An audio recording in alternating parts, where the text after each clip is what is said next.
Yo, what's up, everybody? How you doing? This is your Coach Renz, and many people are not going to like this message either, because I know you didn't like the last one. But we're going to talk about this thing that is holding you back from having a great decade. You know, too many people are talking about having a great year in 2020, year of clarity. Well, 2020 will be a year of clarity for a decade of greatness if you're willing to do it. And to start this off, I'm going to break away from some of the scapegoating that we get filled with, that people are always telling us, so that we can move forward and grow in our life. And this is the first scapegoat that I happened to see a few days ago on my Facebook scroll, and I want to share this with you. Let me get my glasses. But it said that in 2017, banks made over $34 billion in overdraft fees.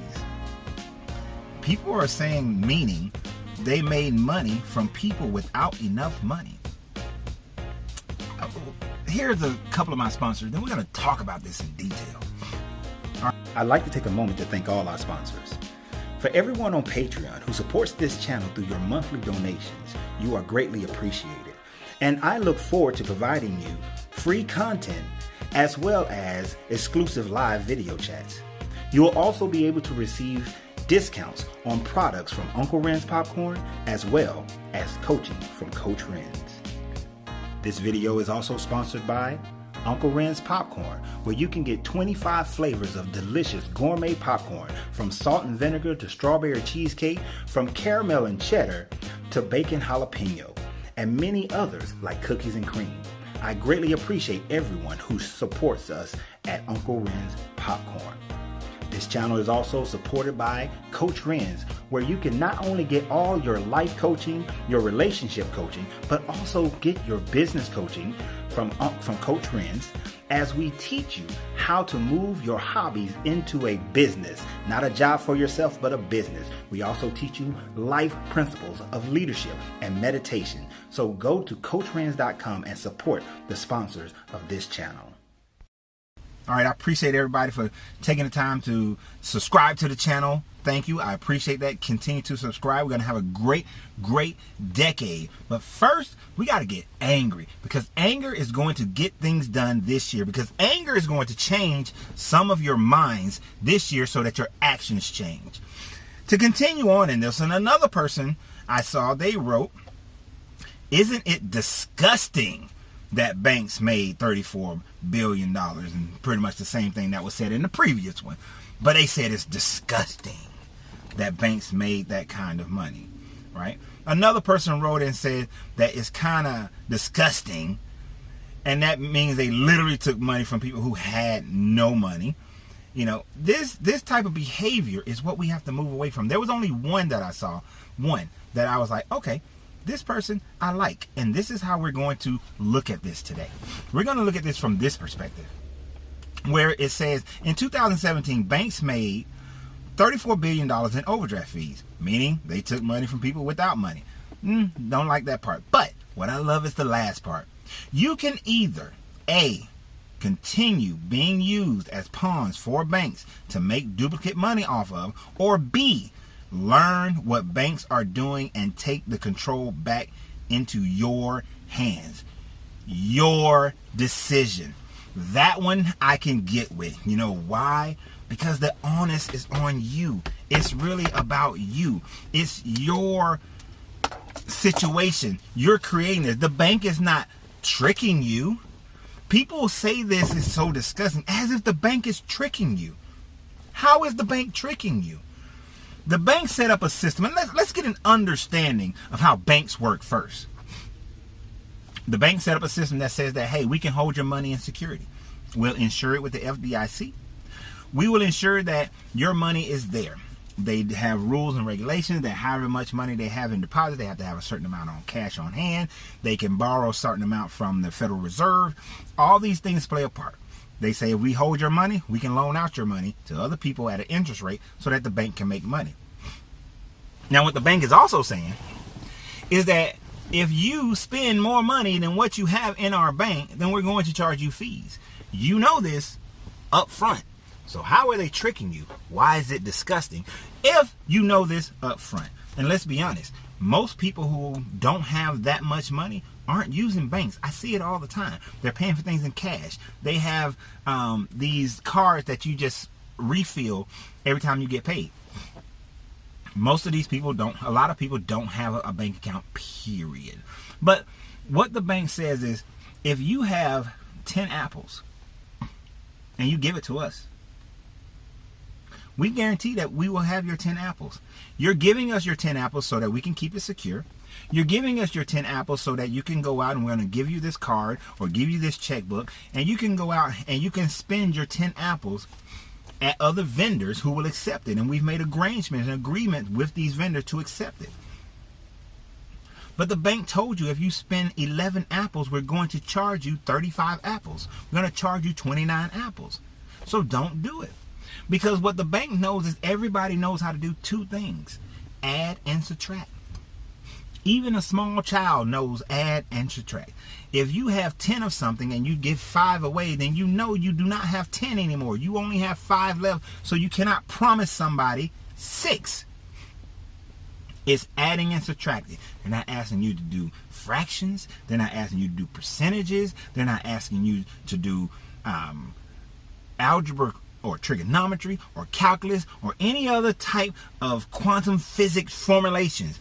Adding and subtracting. That's it. That's all you have to do.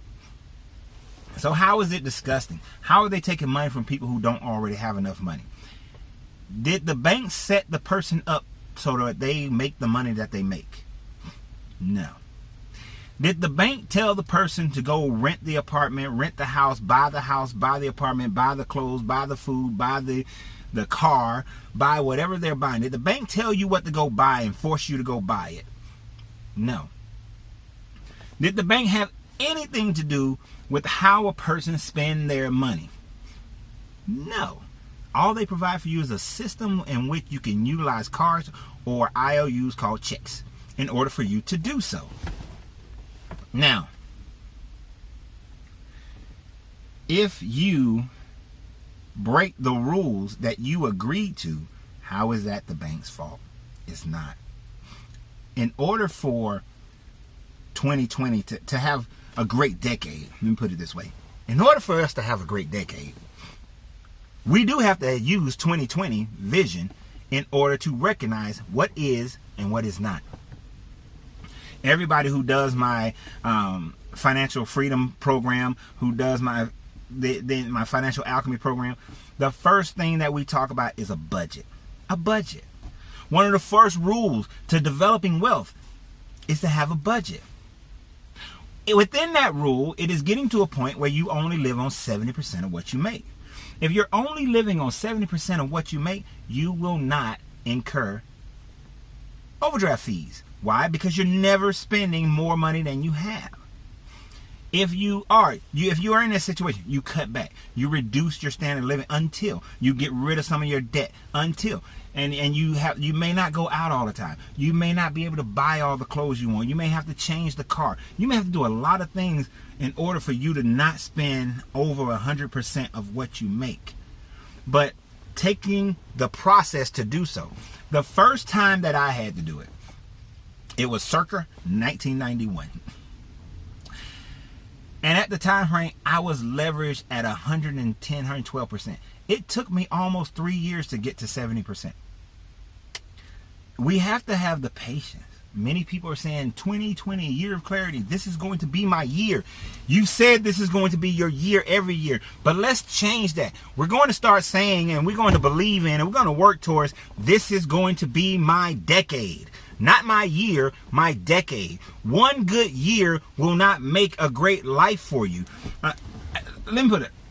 When I first opened Uncle Ren's Popcorn, I had a phenomenal first year. Second year, not as good. Third year, okay. Fourth year, it was all right. Fifth year, no. Sixth year, horrible. Seventh year, oh my goodness. Right? But then towards the end of that year, seventh year, started coming back, started making headway. One of the things I learned is that it takes a good decade to have an overnight success. To be considered an overnight success, If you're successful after 10 years, then you're an overnight success. And I mean big success, like multi-million-dollar success business. Not that that's going in my pocket, but that's what your gross revenue is. That takes 10 years to be considered an overnight success. What we're talking about is the marathon of developing and building something. It may take 20 years, 30 years, but what we lack is the patience to do so. Many of you want to rush. Many of you got to have it now. Many are so caught up in trying to keep up with the Joneses, look how other people look, dress how they dress, have the car you want to have, build the house. Back in my grandparents' day and those generations before, they knew that they saved money for 7-10 years in order to buy a house.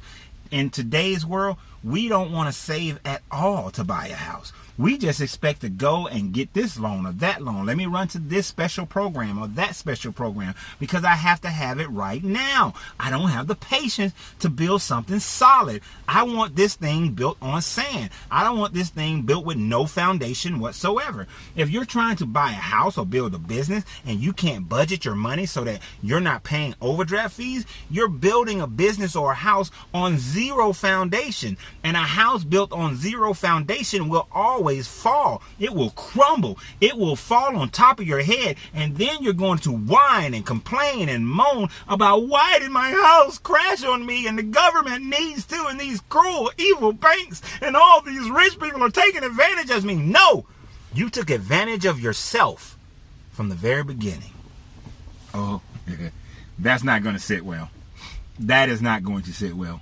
Some of y'all just got pissed off at me. That's not. Some of y'all just turned this video off right then, right there. You just stopped listening because I just told you that it's not the government's fault. It's not the bank's fault. It's not all these evil rich people's fault. That when your house crumbles on your head is your fault. But how do we change that?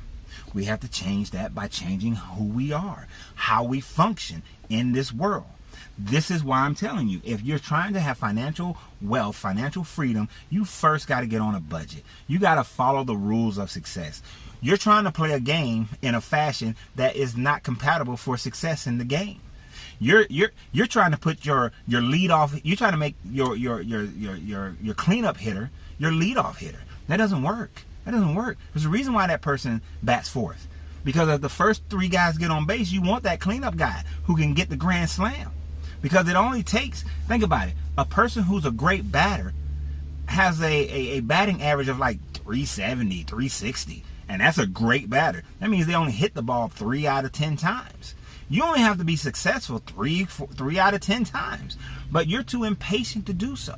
You don't have the patience. You're not playing the right game. We got to get you into the right game. You got to be willing to get on a budget. And you, sir, ma'am, are the one who create the budget. Now, so can you blame the banks when the bank make 34 billion? The banks made 34 billion because the banks are beholden to the Federal Reserve. They're beholden to other federal situations that says that they cannot carry negatives and still gives out loans because those negatives count against them and their ability to make money. So as they are being punished, they punish you to make up for what they lost. And what are you going to do about it? You agreed to it. You agreed to it. So why are you complaining? Why are these people complaining? I don't even understand. It makes no sense to me. But what does make sense is you taking control. You having the decision to say that, you know what? I'm going to live off 70% of what I make. I'm going to put 10% into investments that brings me a return on my investment, and then I'm going to put it back out that earns money. Not these stocks, but earn money. And then I'm going to put 10% into savings and 10% into my fund.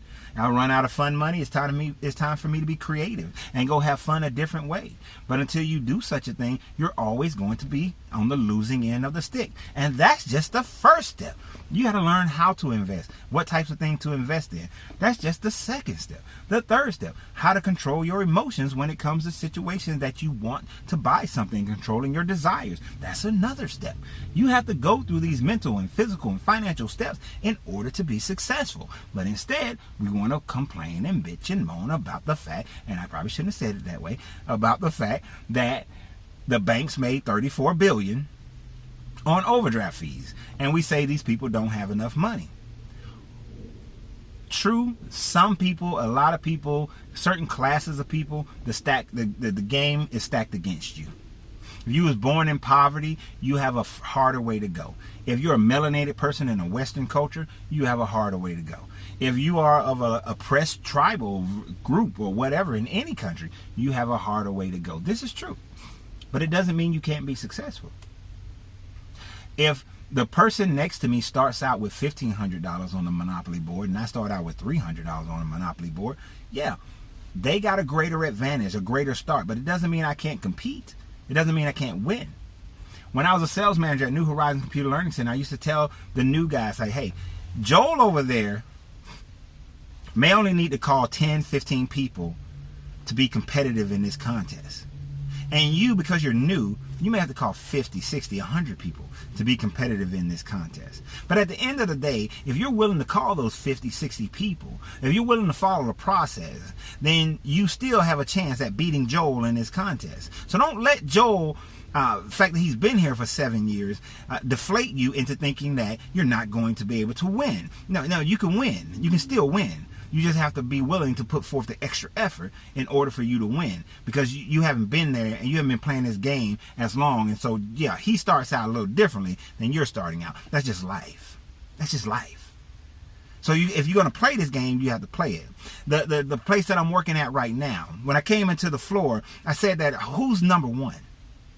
And even though I recognize who's number one, and I see that even right now, they're still number one and I'm number two, I beat out a lot of other people because I'm willing to go the extra mile and work a little bit harder, stay a little bit longer, take on a couple more people, make a few more phone calls. I'm willing to do the extras that they are not willing to do, and I'm number two right now.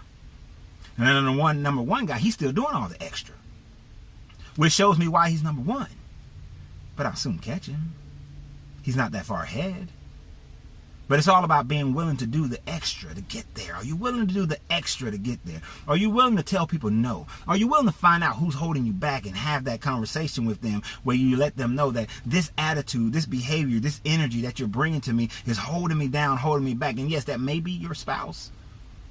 But I got to move forward. You see, I have a plan for my life. I have a goal for the next decade. I want to make this decade of the 20s great for me. And in order for it to be great for me, this is where my mindset has to be. This is where my finances have to be. These are the goals that I have to achieve. These 2 or 3 goals, if achieved, will help me to facilitate all the rest even more so. And if this person is close to you, then it benefits them as well. So what I'm telling you is stop scapegoating like these people have scapegoated about the banks. Don't worry about the bank. Trust me. You grow your finances to a certain level and you become a bank, you're going to be charging the same thing. The same thing. Do not get it twisted. Those same people who are complaining, if they had the opportunity to own a bank, they would own a bank and they would do the same thing. You know why? Because if they didn't, their bank would start losing. And they're not going to lose just because they want to feel good. Because that would be like you saying, you know, I know the company says that we're not supposed to work overtime. And we're supposed to keep that to or even keep it to a minimum. But in order to get everything done, I have to work overtime. So I tell you what, don't pay me for the overtime, company. Don't pay me for the overtime. I don't want to hurt the company by getting paid overtime when I know that the company really doesn't want us to pay overtime. But I'm going to still do the work. The bank is not going to cover your bad debts and then still let you keep using your card, writing checks. They're not going to keep covering that without some form of getting some of their money back. They have to get some of their money back. In the same way that you're not going to work overtime without getting paid. You want to get paid for your effort. The bank is covering these people. You're covering their inability to calculate 1 + 1 = 2 or 5 - 3 = 2. They're covering that person's inability to do that. And if that person needs to make more money, live better, live a little bit lower, do whatever they need to do to increase or change their financial picture, that's not the bank's responsibility. That's that person's responsibility. That's your community's responsibility. And in order for us to succeed, we have to first take responsibility for our end of it. You say you have 20/20 vision. The 20/20 vision is first seeing exactly who you are, how you are, and making the appropriate changes in order to get to where you want to go. It's not a fun message for some people. But if you're willing to change your life, that's what you have to do. That's what you have to be. Now, am I willing to help you? Great. I'll help you. Is it free? No, it's not. Why would it be? So if you want my kind of coaching, if you want to move forward, if you want to make 2020 your decade, then connect with me at CoachRenz.com and we can make 2020 your decade. Your decade, not your year, not your month, your decade. You want it to be your decade. You want to move forward and have the greatest heights you can possibly have. But first, we got to work together so we can get rid of some of these traditional mindsets, these limiting beliefs that you have, so that we can move forward and reprogram your psychology in order for you to be successful and change your attitude and your actions, and then you'll be successful. So connect with me at CoachRenz.com. I look forward to it. It's going to be a great decade. Y'all have a great day. Remember, you got to free yourself to be yourself, because your greatness is non-negotiable.